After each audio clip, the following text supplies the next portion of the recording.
Shalom, kita bertemu lagi di Revival Fire City YouTube channel dengan saya Dr. Rianto Sinaga, Supranatural Doctor.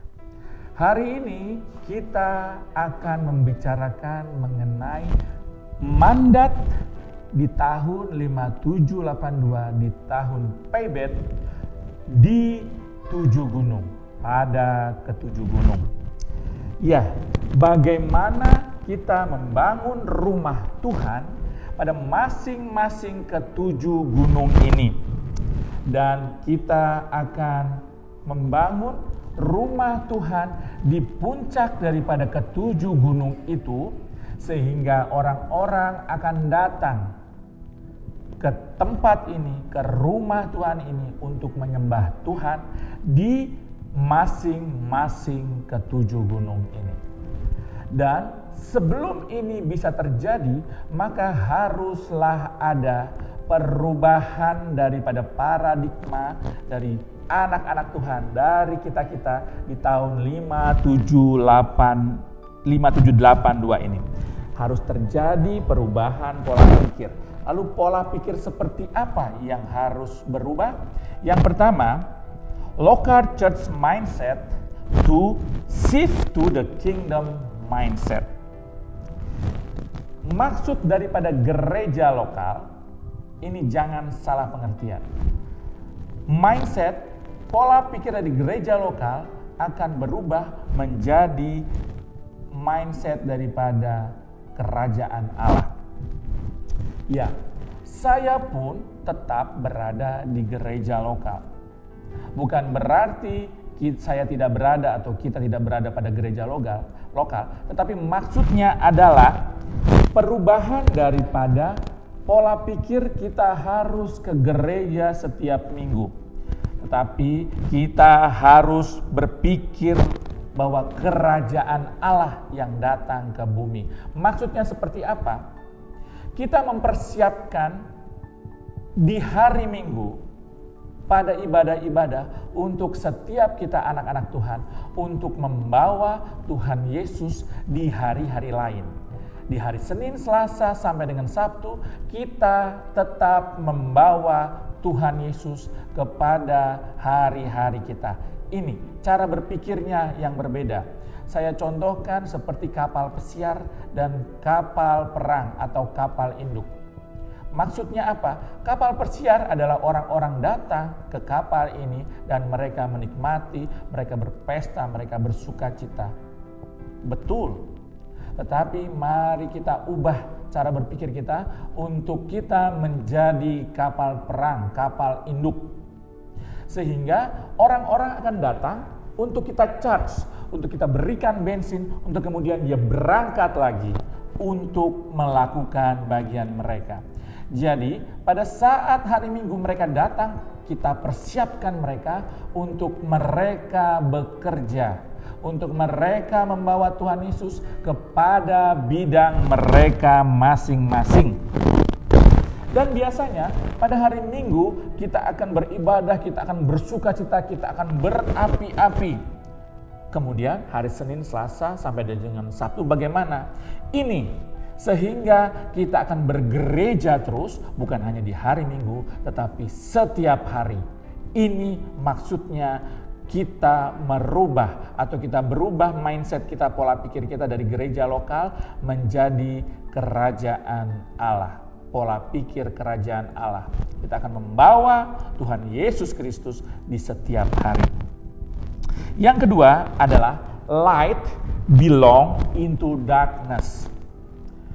Saudara-saudara, tetap di dalam kota kita, contohnya di Jakarta, masih ada daerah-daerah gelap, masih ada daerah-daerah dengan pelacuran, masih ada daerah-daerah yang sering terdapat pencurian dan lain-lain. Dan kita adalah terang dunia. Kita terang dunia yang menjadi milik daripada kegelapan itu. Saat kita terang, berada di tempat yang terang, maka kita tidak akan berpengaruh. Tetapi saat walaupun cahaya kita hanya seperti satu buah lilin, tetapi itu bila dibawa ke daerah gelap, maka dia akan menerangi. Maksudnya seperti apa saudara-saudara? Ya, kita adalah anak-anak Tuhan, tetapi kita harus datang ke daerah kegelapan. Kita datang ke daerah peracuran, kita datang kepada preman-preman. Tetapi bukan kita tertular oleh mereka. Dan jangan takut. Jangan takut bahwa kita ke sana kemudian roh-roh itu, roh-roh sesat itu, roh pelacuran itu akan menempel kepada kita. Tetapi kita harus pakai hikmat daripada Tuhan untuk ke sana. Contohnya, janganlah kita sendiri datang ke tempat pelacuran. Kita harus memakai hikmat, kita harus memakai satu tim, kita harus mempersiapkan apa yang harus kita bawa. Dan sebelumnya kita akan berdoa peperangan dulu sebelum kita pergi ke tempat itu. Itu yang dimaksud dengan light belong into darkness. Yang ketiga, citizenship of heaven. We are citizen. We have a citizenship of heaven. Mindset daripada ini yang harus berubah. Bahwa kita adalah warga negara surga. Kita boleh hidup di bumi, tetapi kita bukan warga negara bumi. Kita adalah warga negara surga. Maksudnya bagaimana? Kita harus bergaya hidup supranatural. Karena di dalam surga, di dalam nama Tuhan Yesus ada kuasa yang diberikan kepada Tuhan Yesus, kuasa yang ada di bumi dan ada di surga. Kuasa ini yang harus kita pakai. Boleh saja dunia dalam keadaan porak-poranda, perekonomian sedang hancur. Walaupun dunia dalam keadaan krisis, tetapi saudara-saudara, kita tetap eksis. Kenapa? Ada kuasa supranatural. Kita bergaya hidup naturally supranatural. Kita memakai kuasa yang ada di dalam nama Tuhan Yesus yang dari surga itu kita pakai. Boleh saja saat ini begitu banyak virus-virus COVID ada di sekitar kita. Tetapi kita adalah warga negara surga, di mana di surga tidak ada penyakit. Untuk itu kita declare bahwa COVID tidak mengenai kita dan di dalam nama Tuhan Yesus ada kemenangan. Yang keempat, revival stadium dan organic churches. Maksudnya apa? Iya, pada tahun 5782 ini akan terjadi banyak stadium-stadium, tempat-tempat besar yang akan Tuhan pakai untuk kegerakan, untuk KKR, untuk revival. Dan selanjutnya kita akan membentuk gereja-gereja rumah untuk menampung orang-orang yang bertobat, yang bertemu Tuhan Yesus saat terjadi KKR dari stadium-stadium. Jadi KKR-nya bukan hanya di gereja-gereja, tetapi KKR di tahun 5782 ini akan terjadi di setiap gedung-gedung yang biasa-biasa, gedung-gedung besar. Dan kemudian kita akan menyediakan gereja rumah. Bahkan kita akan buat gereja online. Online church, bisa melalui ibadah online, ibadah di YouTube. Kita akan temui ini banyak di tahun 5782 ini. Tujuannya untuk memuridkan orang-orang yang sudah bertobat, memberi pengajaran mengenai siapa Tuhan, dan kemudian biar mereka pun menjadi agen-agen Tuhan di bumi ini. Yang kelima adalah forcing for taking back the kingdom. Ya, kita harus mengambil dengan paksa semua kuasa-kuasa yang sudah dicuri iblis. Contohnya saya ambil yaitu saat ini ada seks bebas. Sehingga banyak sekali kita lihat anak-anak muda hidup di dalam nafsunya. Ini yang harus kita jangkau. Kita harus menjangkau dan menaikkan standar hidup kita. Bukan hidup dengan nafsu, tetapi hidup dengan kasih. Ya, kita akan menaikkan standar kita, bukan kita hidup dengan nafsu, tetapi kita hidup dengan kasih. Banyak saat-saat ini, banyak yang saya temui pada pasien-pasien saya belum menikah, kemudian mereka sudah hamil.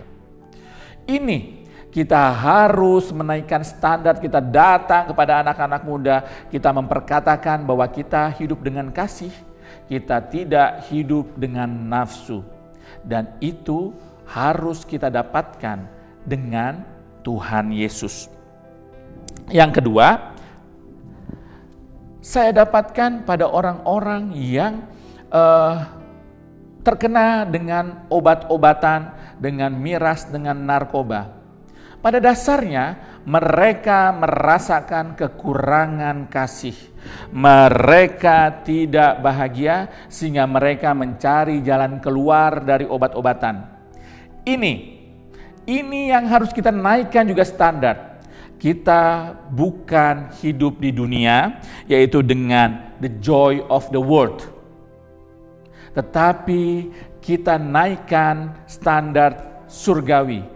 Kita hidup dengan the joy of the Lord. Biar damai sejahtera Tuhan yang melampaui segala akal itu turun pada kita. Dan kita tularkan kepada orang-orang yang memang bagian kita. Sehingga mereka akan menikmati sukacita daripada Tuhan yang melampaui segala akal itu yang memenuhi hidupnya. Dan mereka akan terbebas dari efek-efek obat dan obat-obatan dan obat-obatan lain. Ini yang saya ingat kepada teman saya ada yang di sini bahwa saat mereka membawa karunia sukacita, karunia, ada seorang teman saya yang memang bagiannya untuk mendoakan orang lain dan saat itu juga orang itu akan tertawa. Ini yang kita harus bawa ke bumi ini, ke dunia ini. Dan yang ketiga contoh yang harus kita ambil paksa adalah kita melihat sekarang di TV-TV atau di media sosial banyak sekali orang-orang yang terbius atau terpesona dengan sihir. Contohnya ada beberapa orang indigo lah dan lain-lain. Tahukah saudara, itu adalah karunia yang awalnya Tuhan berikan untuk kita anak-anak Tuhan. Untuk itu kita harus ambil paksa itu. Kita menularkan karunia-karunia yang seperti ada di Alkitab, di Korintus. Kita menarik lagi, kita membagikan lagi, kita mengimpartasikan lagi karunia-karunia yang ada pada kita kepada orang-orang. Kita bisa membawa kegerakan, kita datang ke jalan-jalan untuk kita memberikan nubuatan sehingga mereka akan terheran-heran dengan kuasa yang daripada Tuhan dan mereka akan dipulihkan. Dan setelah mindset ini berubah, maka saya percaya saatnya untuk kita membangun gereja Tuhan, rumah Tuhan di ketujuh gunung. Kita mulai dari gunung pertama yaitu gunung religi, gunung religius, mountain religion, gunung agama. Yang pertama kita dapatkan Beth, karena ini adalah Beth. Beth pada gunung agama adalah Barak. Beth for Barak. Dan saudara-saudara, bagaimana caranya membangun rumah Tuhan di puncak gunung agama ini? Dengan memakai kata Barak. Barak artinya adalah kilat. Maksudnya adalah kejutan atau kecepatan cahaya. Dan Tuhan akan melakukan percepatan pada gunung agama. Dan ini bukan hanya terjadi pada gunung agama Kristen. Tetapi saya percaya pada agama-agama lain pun akan ada percepatan. Akan ada muncul barak-barak yang Tuhan pakai di masing-masing agama. akan ada tokoh agama yang akan bertemu secara pribadi dengan Tuhan Yesus, dan Tuhan akan membuat revival. Bukan hanya pada agama Kristen, bukan hanya pada gereja-gereja, tetapi saya percaya pada agama-agama lain.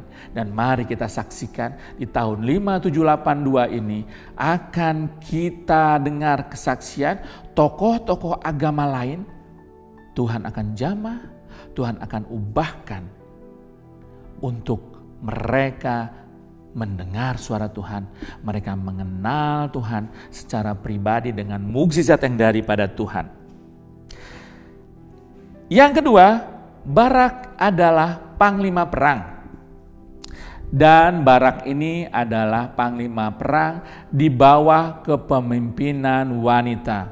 Dan wanita ini adalah hakim atau nabiah, yaitu Deborah. Dan Barak ini sangat setia, ia taat kepada Deborah. Sampai-sampai ia mau berperang bila Deborah ada ikut di dalam peperangan ini. Dan saya percaya pada saat ini gunung agama akan Tuhan bangkitkan wanita-wanita pemimpin yang akan bersinar. Oleh sebab itu bersiaplah, di gunung agama ini kita akan mendengar, kita akan melihat pemimpin-pemimpin wanita yang Tuhan bangkitkan.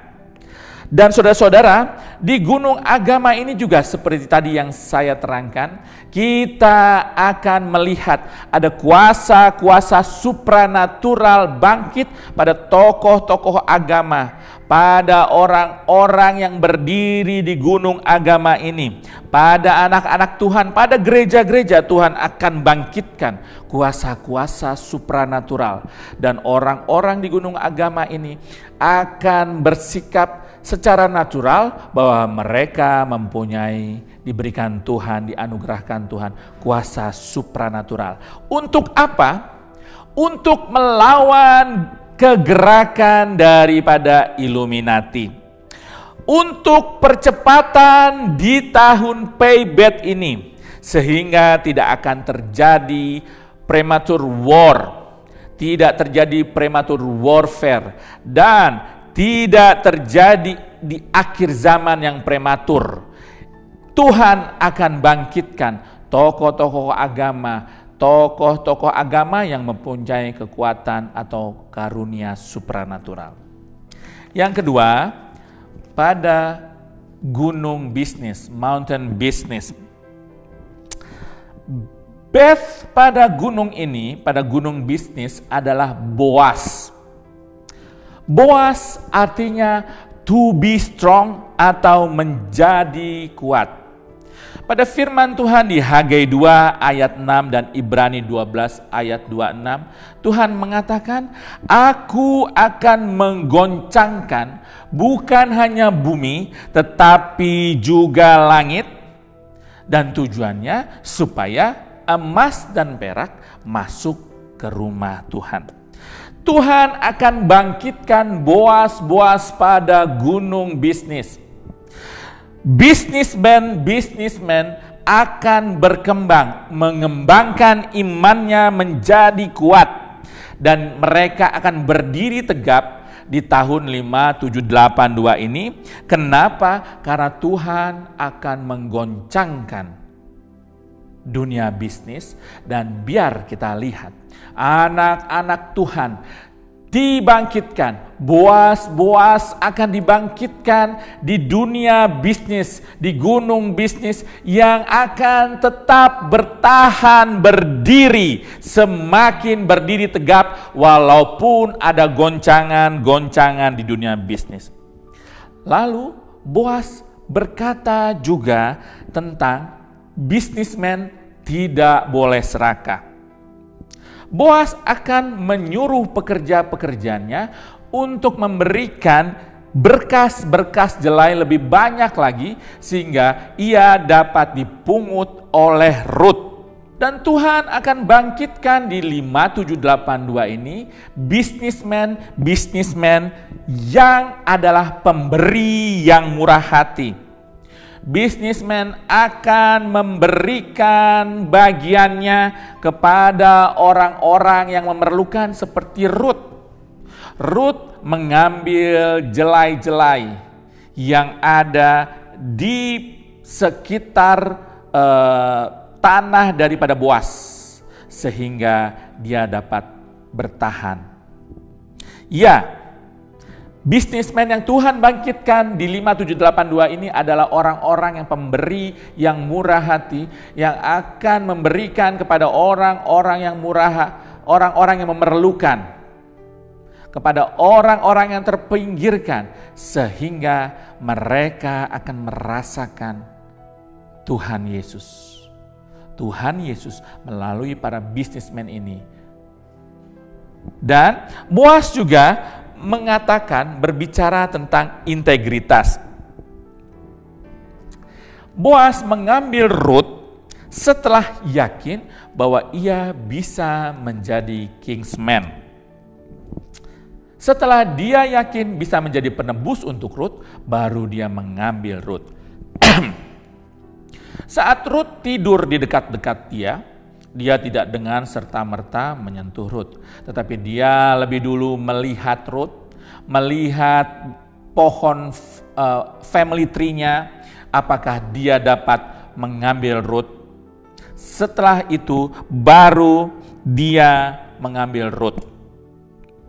Jadi saudara-saudara, pada saat ini, pada tahun 5782 ini, Tuhan akan bangkitkan orang-orang yang bisa menjadi kingsman, bisa menjadi penebus untuk orang-orang yang memerlukan.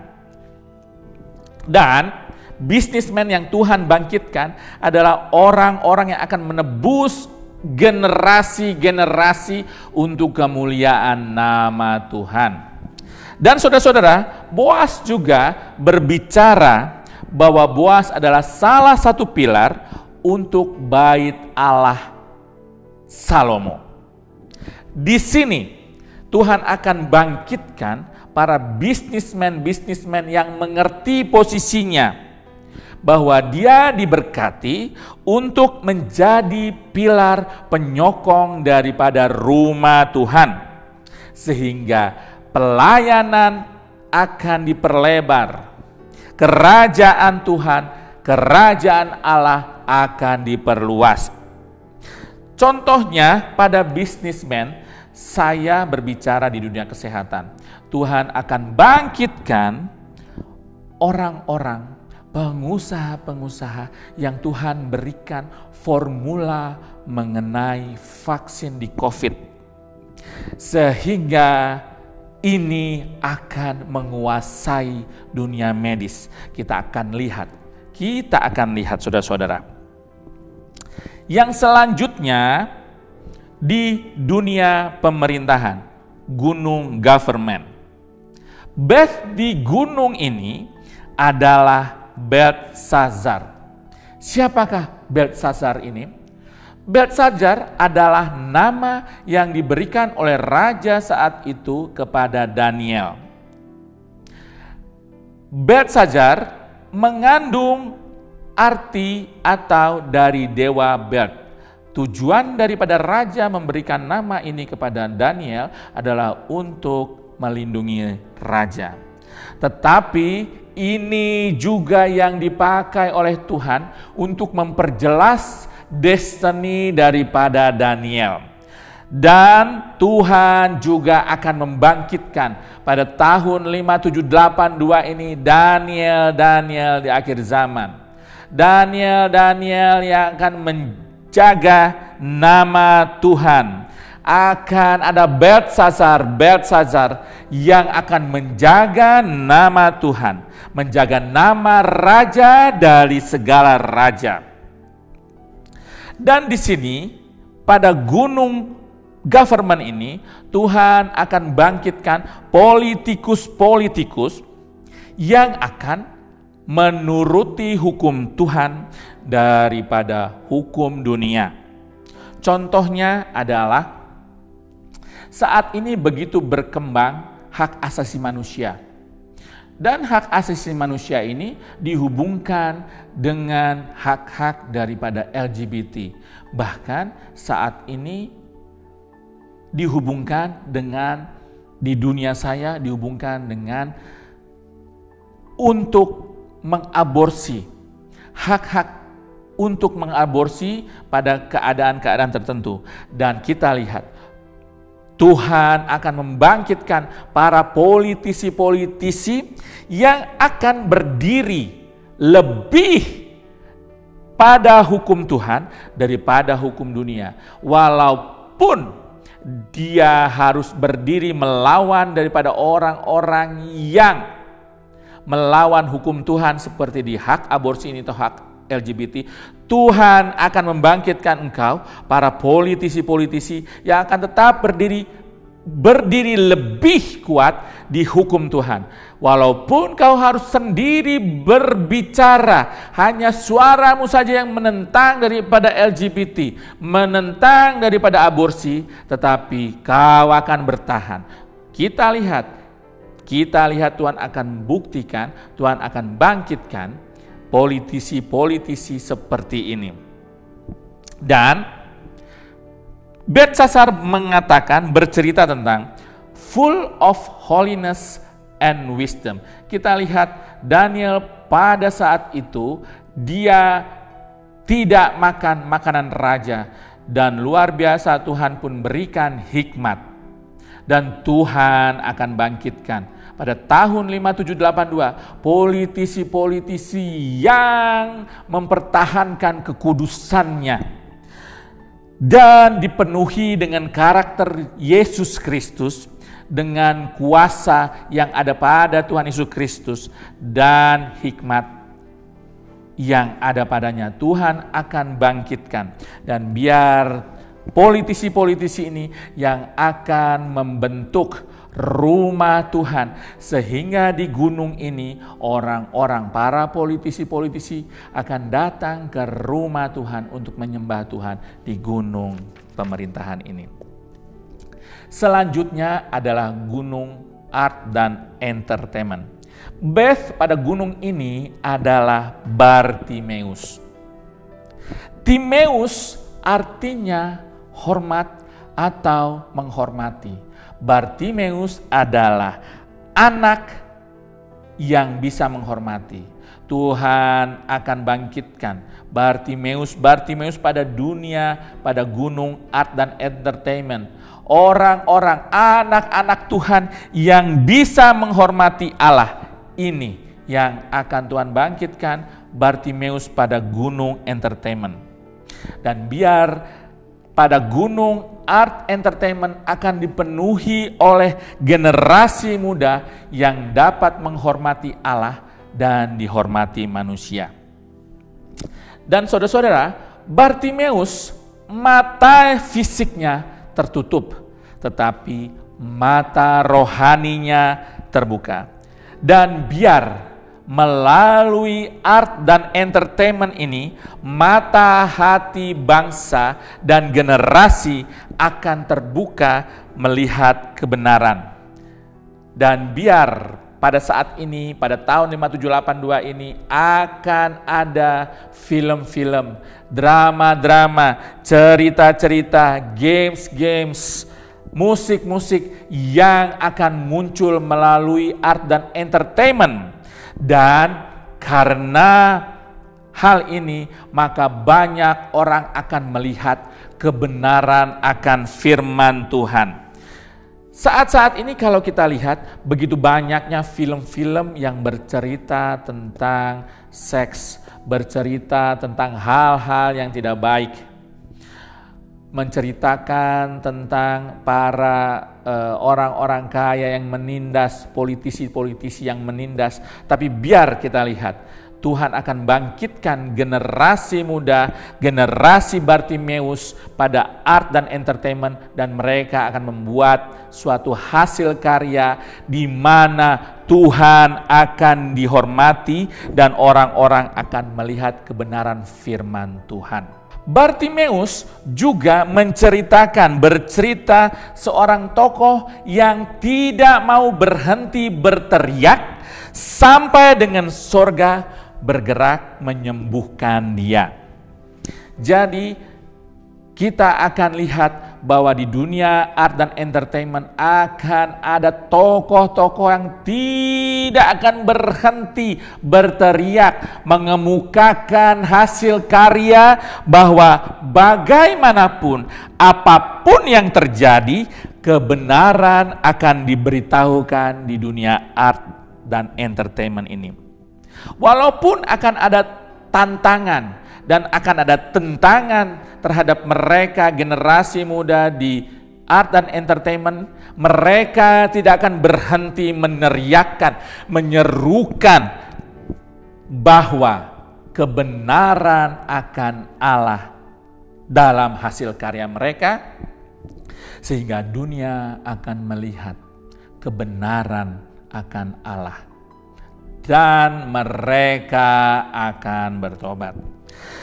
Selanjutnya adalah Gunung Media. Beth untuk Gunung Media ini adalah Baruh. Siapakah Baruh? Baruh adalah putra daripada Neria. Dan Baruh artinya berkat. Dan Neria artinya lilinnya Allah.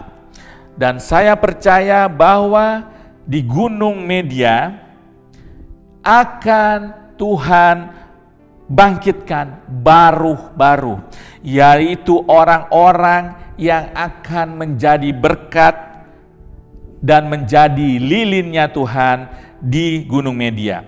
Gunung Media akan memberkati dunia, akan menjadi lilinnya kerajaan surga.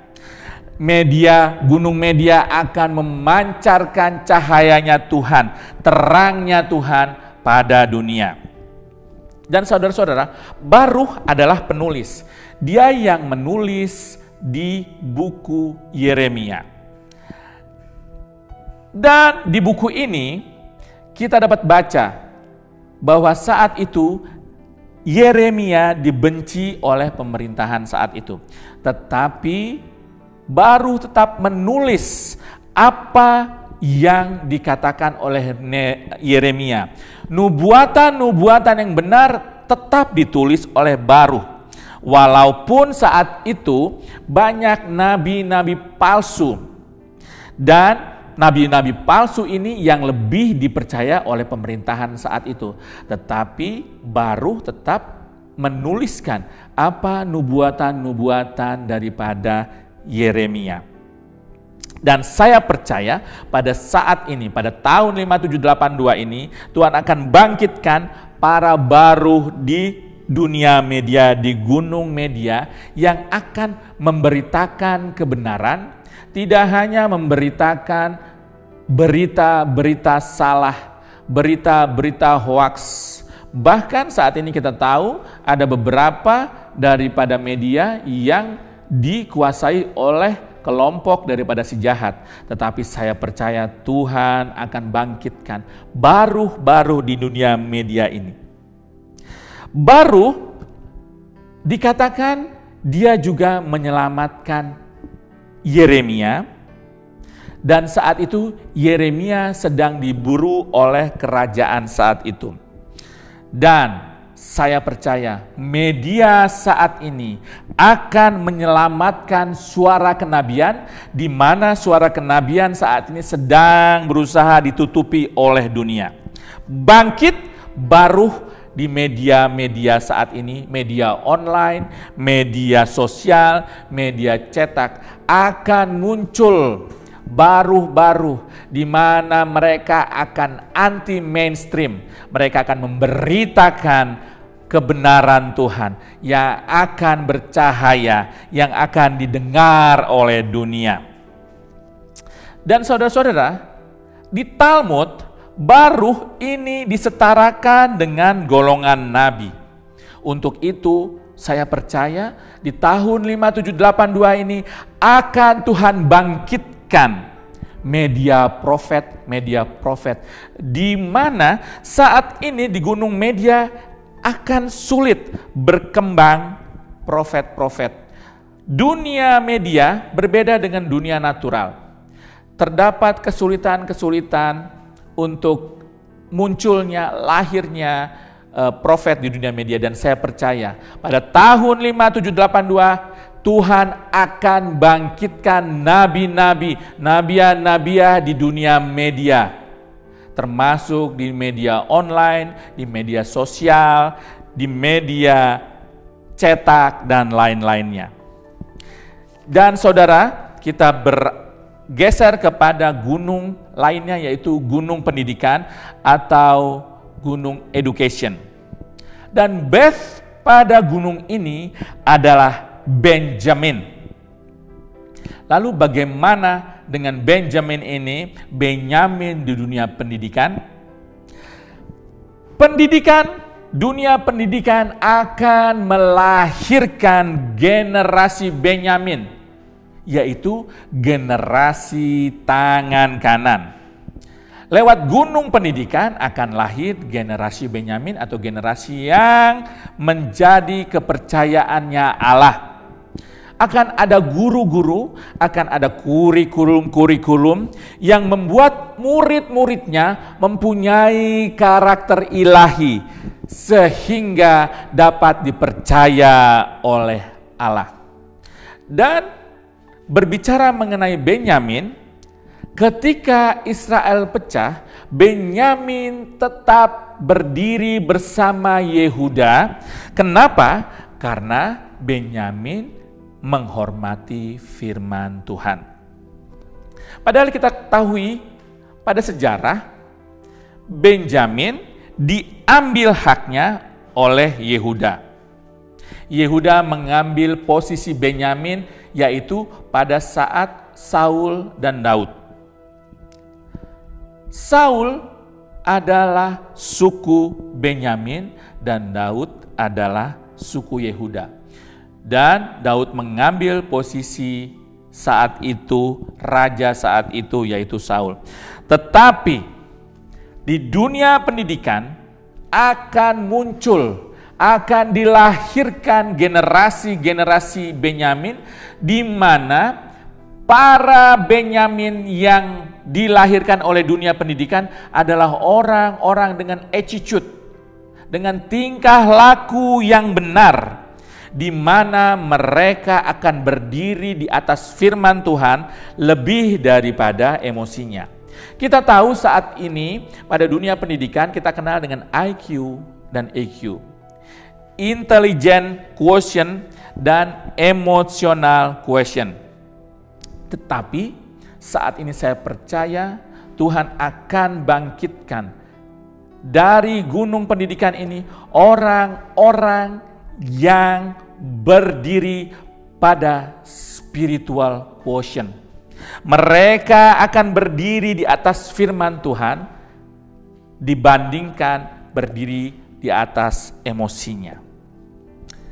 Saudara-saudara, Benyamin juga berbicara digambarkan dengan wolf, yaitu generasi ini akan dipersiapkan agar terjaga walaupun di malam yang gelap, di malam yang panjang. Walaupun bangsa-bangsa saat ini akan mengalami malam yang panjang, tapi saya percaya di dunia pendidikan akan dilahirkan, akan dibangkitkan generasi Benyamin, di mana generasi ini akan tetap berjaga-jaga dengan standar Allah, dan mereka akan membangunkan dunia walaupun dunia saat ini berada di dalam malam yang panjang. Gunung selanjutnya adalah gunung sosial. Base pada gunung ini adalah Bartolomeus. Lalu siapakah Bartolomeus ini? Bartolomeus adalah anak murid daripada Tuhan Yesus. Yaitu kita kenal nama lain daripada Bartolomeus adalah Natanael. Natanael adalah murid daripada Tuhan Yesus yang bersikap skeptik tentang Mesias dari Nazaret.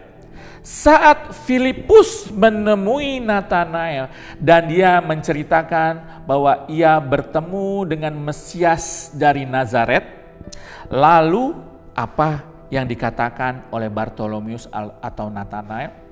Dia mengatakan, mana ada kabar baik yang berasal dari Nazaret.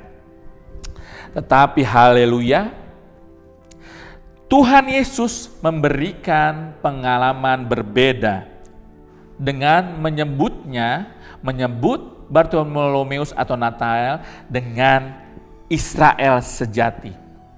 Saya percaya di gunung ini, di gunung sosial, Tuhan akan bangkitkan orang-orang yang dapat dengan tulus memberikan kasih kepada orang-orang yang skeptik. Tuhan akan bangkitkan orang-orang di gunung sosial ini, orang yang tidak peduli, tetapi terus memberikan kasih kepada orang-orang yang tidak percaya kepada Tuhan Yesus, sampai terus, dan mereka akan percaya kepada Tuhan Yesus. Bartolomeus adalah orang yang kehilangan harapan, tetapi kemudian dia bertemu dengan Tuhan Yesus yang adalah pengharapannya yang baru.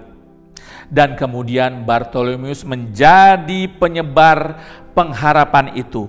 Bahkan ia menyebarkan pengharapan ini sampai ke Armenia dan India.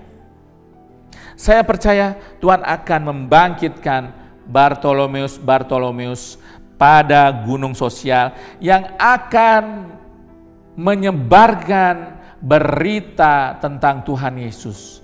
Pengharapan yang tidak akan mengecewakan kepada orang-orang yang memerlukan, dan ia akan rela sampai ke ujung-ujung bumi. Bartolomeus akan memberikan pengharapan bagi mereka yang tidak berpengharapan.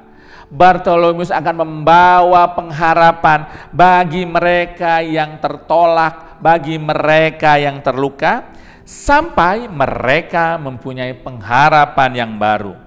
Dan orang-orang ini juga akan dipakai oleh Tuhan menjadi agen untuk menyebarkan lagi pengharapan kepada orang lain. Dan kita sudah sampai ke 7 gunung.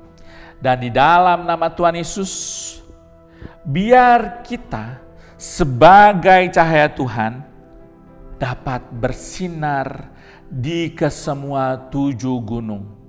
Biar rumah Tuhan akan ada pada puncak ke-7 gunung ini, dan orang-orang akan datang kepada rumah Tuhan untuk menyembah Tuhan di rumah Tuhan di masing-masing ke-7 gunung ini. Haleluya, saudara-saudara. Kita sudah sampai di akhir daripada episode kita.